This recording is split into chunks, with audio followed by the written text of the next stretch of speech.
भाई किसी भी आम आदमी का मूलभूत जो मुद्दा होता है वो रोटी, कपड़ा और मकान होता है। आप बता दो, क्या रोटी की व्यवस्था हुई है यहाँ? क्या यहाँ मकान सबको मिला है?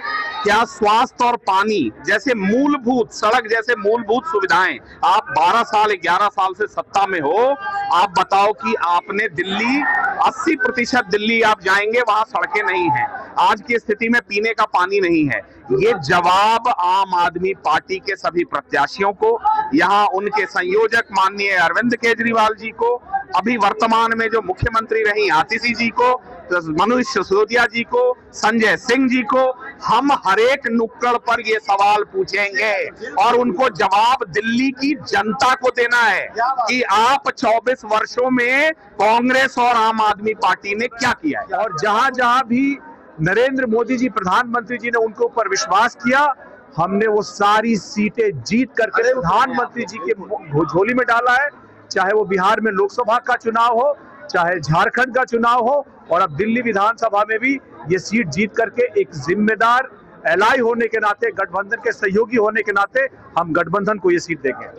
नमस्कार। और इस वक्त देवली विधानसभा में लोक जनशक्ति पार्टी के बिल्कुल गवर्निंग बॉडी कह सकते हैं, और राष्ट्रीय प्रवक्ता साहब हैं, सौरभ जी मौजूद है, सांसद साहब मौजूद है, और इस टीम को देख के बहुत खुशी होती है कि दीपक तंवर बाल्मी जी को टिकट प्राप्त होने के बाद बिहार से चल करके आए हैं और यहाँ पर लोक जनशक्ति पार्टी एनडीए गठबंधन के तहत जीत हासिल करने की जो कवायद है उसको पूरा करेगी।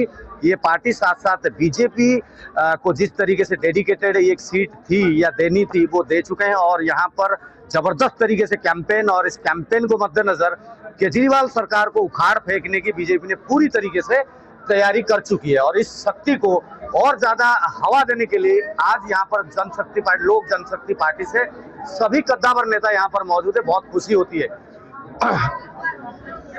राष्ट्रीय प्रवक्ता साहब से शुरू करते हैं पहले, और सभी बड़े बड़े लोग हैं, सभी से बात करेंगे। सर, क्या नाम है आपका? मेरा नाम धीरेन्द्र कुमार मुन्ना हुआ, मैं राष्ट्रीय प्रवक्ता हूँ लोक जनशक्ति पार्टी रामविलास जी। क्या कहेंगे, दिल्ली चुनाव को किस तरीके से देखते हैं? क्या आसार नजर आ रहा है कि इस बार एनडीए गठबंधन के तहत सरकार बनेगी?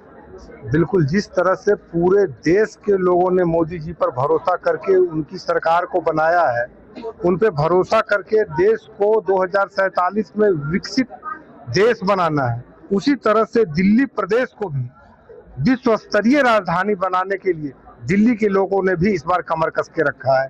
जिस तरह से देवली में घूमने के बाद यहाँ के गरीब गुरबों की जो कष्ट है वह अब जो है वो एक नए रूप में नई सरकार नई आशा के साथ में बनेगी।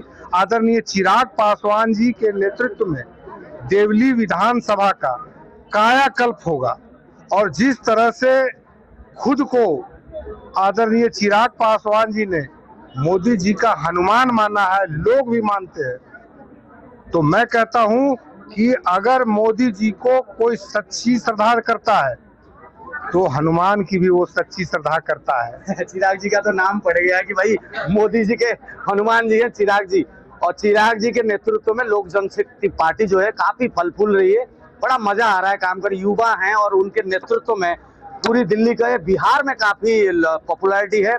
और इस पार्टी को आज देवली विधानसभा में देख के हमें भी खुशी होती है कि यहाँ पर भी एक सीट निकलती हुई नजर आ रही है। और प्रवक्ता जी सौरभ जी से बात करेंगे। सौरभ जी, आपका बहुत बहुत स्वागत, अभिनंदन है। बहुत बहुत धन्यवाद आपका। कैसा लग रहा है दिल्ली के माहौल में आके? चुनावी रणभूमि में आए हैं, जंग लड़ेंगे, चिराग जी को रिप्रेजेंट करेंगे, वाल्मीकि जी को जिताएंगे, क्या कुछ प्लानिंग मन में चल? देखो, मैं सबसे पहले आपको इतिहास में लेकर चलता हूँ। देखो, हमारे संस्थापक पद्म भूषण रामविलास पासवान जी का लगभग 5 दशकों का अनुभव रहा, और 5 दशकों में 6 अलग अलग प्रधानमंत्रियों के साथ उन्होंने काम किया। अगर आपको ध्यान हो तो हमारे आदरणीय संस्थापक का जो केंद्र रहा राजनीति का वो हमेशा दिल्ली रहा, ठीक है। और आपको ध्यान होगा कि यही कोविड की महामारी थी, जब दिल्ली करा रहा था और यहाँ के मुख्यमंत्री तरह तरह के आरोप लगाने में व्यस्त थे, तब यहाँ के दलितों के, शोषितों का, वंचितों का, गरीब आदमी के हाथ में उस समय निवाला कैसे पहुंचे, उसको मुफ्त में उसके घर में राशन कैसे पहुंचे, इसमें एज अ केंद्रीय मंत्री उन्होंने निर्णय लिया, और इसको त्वरित रूप से प्रधानमंत्री जी के माध्यम से वो योजना आज भी 80 करोड़ लोगों तक अन्न पहुंचाने की चल रही है। इस देश में एक गरीब आदमी के हाथ में मोबाइल फोन कैसे पहुंचे, टेलीफोन हर आदमी के घर कैसे पहुंचे, ये कल्पना हमारे संस्थापक ने की थी। और आज हमारे नेता और लोक जनशक्ति पार्टी रामविलास के राष्ट्रीय अध्यक्ष आदरणीय चिराग पासवान जी खाद्य प्रसंस्करण में तो काम कर ही रहे हैं। आपने देखा होगा कि देश की इकलौती पार्टी है जिसमें लोकसभा के चुनाव में 5 सीटें उसको मिली और 5 की 5 सीटें हमने आदरणीय प्रधानमंत्री नरेंद्र मोदी जी के झोली में दी। हमें झारखंड में एनडीए के स्तर पर 1 सीट मिली, हमने वहां भी 100% स्ट्राइक रेट को मेंटेन करते हुए वो सीट वहां एनडीए के खाते में दी। दिल्ली में यहाँ हमारे प्रदेश अध्यक्ष बैठे, हमारी पूरी यूनिट बैठी है, हमारा बहुत मजबूत इकाई है। शंकर मिश्रा जी हमारे प्रदेश अध्यक्ष हैं, तो सांसद महोदय तो खैर हमारे प्रभारी हैं 4 राज्यों के, उनसे आप अलग से अभी चर्चा करना। देखो विषय सिर्फ एक है दिल्ली में पानी का विषय, सड़क का विषय और जो टैंकर और टेंडर माफिया जो एक डेवलप हुए हैं। और दूसरा आप आरोप प्रत्यारोप किस पर लगा रहे हो? 13 साल की सरकार 1998 से लेकर 2013 तक शीला दीक्षित की सरकार रही, यहाँ कांग्रेस की सरकार रही। 2013-14 से लेकर 25 तक केजरीवाल बैठे हैं। भाई सत्ता में भारतीय जनता पार्टी या एनडीए 24 सालों से दूर है, तो प्रश्न का जवाब उनको देना है कि भाई आज इतनी बदहाली, एक सड़क आप आ जाओ संगम बिहार से लेकर देवली और जितने। मैं इसमें एक और चीज जोड़ता हूँ, आप एक तरफ वेलफेयर स्टेट बनाने की बात करते हैं, उस वेलफेयर स्टेट के नाम पर अलग अलग योजनाओं को रखकर लूट मचा रखी है। आपने कहा कि यमुना को साफ करने के लिए 7,000 करोड़ हमने खर्च किए हैं। ये दिल्ली सरकार का रिपोर्ट है, ये केंद्र सरकार का रिपोर्ट नहीं है। 7,000 करोड़ रुपए आपने खर्च किए, अब बताओ यमुना साफ हुई? नहीं हुई। भाई किसी भी आम आदमी का मूलभूत जो मुद्दा होता है वो रोटी, कपड़ा और मकान होता है। आप बता दो क्या रोटी की व्यवस्था हुई है यहाँ? क्या यहाँ मकान सबको मिला है? क्या स्वास्थ्य और पानी जैसे मूलभूत, सड़क जैसे मूलभूत सुविधाएं? आप 12 साल 11 साल से सत्ता में हो, आप बताओ कि आपने दिल्ली 80% दिल्ली आप जाएंगे वहां सड़कें नहीं हैं, आज की स्थिति में पीने का पानी नहीं है। ये जवाब आम आदमी पार्टी के सभी प्रत्याशियों को, यहाँ उनके संयोजक माननीय अरविंद केजरीवाल जी को, अभी वर्तमान में जो मुख्यमंत्री रही आतिशी जी को, मनोज सिसोदिया जी को, संजय सिंह जी को, हम हरेक नुक्कड़ पर ये सवाल पूछेंगे और उनको जवाब दिल्ली की जनता को देना है कि आप 24 वर्षों में कांग्रेस और आम आदमी पार्टी ने क्या किया है। बहुत बढ़िया। तो देख सकते हैं विपक्ष की भूमिका निभाते हुए लोक जनशक्ति पार्टी की पूरी यूनिट यहाँ पर मौजूद है। और सवाल जब मैं तो कहूंगा कि गिरेबान पकड़ कर भी आप पूछना चाहें तो पूछे जरूर, क्योंकि ये वोट या ये टैक्स ये फ्री के नहीं है।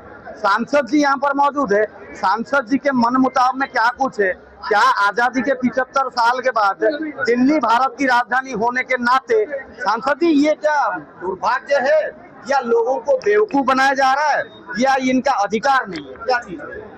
देखिए केजरीवाल जी जो वादे करके आए थे आम आदमी से कि मैं आपको सस्ती बिजली दूंगा, अच्छी साफ पानी दूंगा और इसके अलावा मैं सड़कों का निर्माण करूंगा, मैं घर दूंगा, मैं मोहल्ला क्लिनिक बना करके दूंगा। आज के दिन में उनके जितने भी वादे हैं वो लोक लुभावन सिर्फ और सिर्फ जनता को ठगने के लिए हैं। वो बिजली तो दे रहे हैं फ्री, लेकिन इसके बदले पैसा किससे ले रहे हैं? आम टैक्स पेयर का ही पैसा लग रहा है इसमें। यानी कि वो चुनावी हथकंडे है, उनका ये चुनावी हथकंडा है। बोलते हैं पानी फ्री में दे रहे हैं, लेकिन क्या पानी साफ आ रहा है? देवली आज तक पिछले 15 साल 3 टर्म रहने के बाद भी यही हाल है। सड़कों का हाल आपने देखा है। मोहल्ला क्लिनिक जिसका बहुत प्रचारित किया गया था, मोहल्ला क्लिनिक का जाकर के देखिए सब जगह बंद पड़ा है। केजरीवाल जी डॉक्टर है क्या? वो झाड़ फूक करने वाले लोगों को झाड़ू से झाड़ फूक करके ठीक करेंगे क्या? भगाएंगे क्या? ये तो गलत तरीका है ना। वहाँ पे डॉक्टर्स होने चाहिए, नर्सेज होने चाहिए, दवाइयाँ होनी चाहिए। उसके पोस्टर सर देखें जितने मोहल्ला, बिल्कुल बिल्कुल।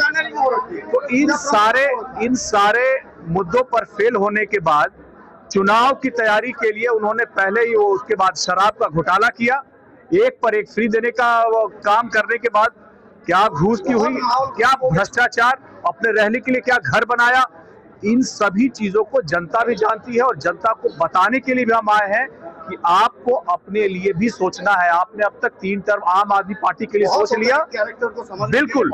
और लोक जनशक्ति पार्टी रामविलास, हमारे राष्ट्रीय अध्यक्ष चिराग पासवान जी के नेतृत्व में हम लोगों ने, चाहे बिहार में हो, चाहे केंद्र में हो, चाहे झारखंड में भी हो, एक जिम्मेदार राजनीति की है लोक जनशक्ति पार्टी ने, जी। मैं कहूंगा हम लोग एक जिम्मेदार गठबंधन के सहयोगी होने के नाते हमने हमेशा 100% जीत दिया है। जब बिहार में लोकसभा के चुनाव थे, राजनीति रामविलास पासवान जी ने शुरू की थी और आप जी, लोग बरकरार हमारे संस्थापक ने जो बेदाग राजनीति शुरू की थी, हमारे राष्ट्रीय अध्यक्ष चिराग पासवान जी उसको आगे लेकर के चल रहे हैं। और जहां जहां भी नरेंद्र मोदी जी प्रधानमंत्री जी ने उनके ऊपर विश्वास किया, हमने वो सारी सीटें जीत करके प्रधानमंत्री जी के झोली में डाला है। चाहे वो बिहार में लोकसभा का चुनाव हो, चाहे झारखंड का चुनाव हो, और अब दिल्ली विधानसभा में भी ये सीट जीत करके एक जिम्मेदार एलाई होने के नाते, गठबंधन के सहयोगी होने के नाते हम गठबंधन को ये सीट देंगे। बहुत बढ़िया सांसद जी और अध्यक्ष साहब हैं।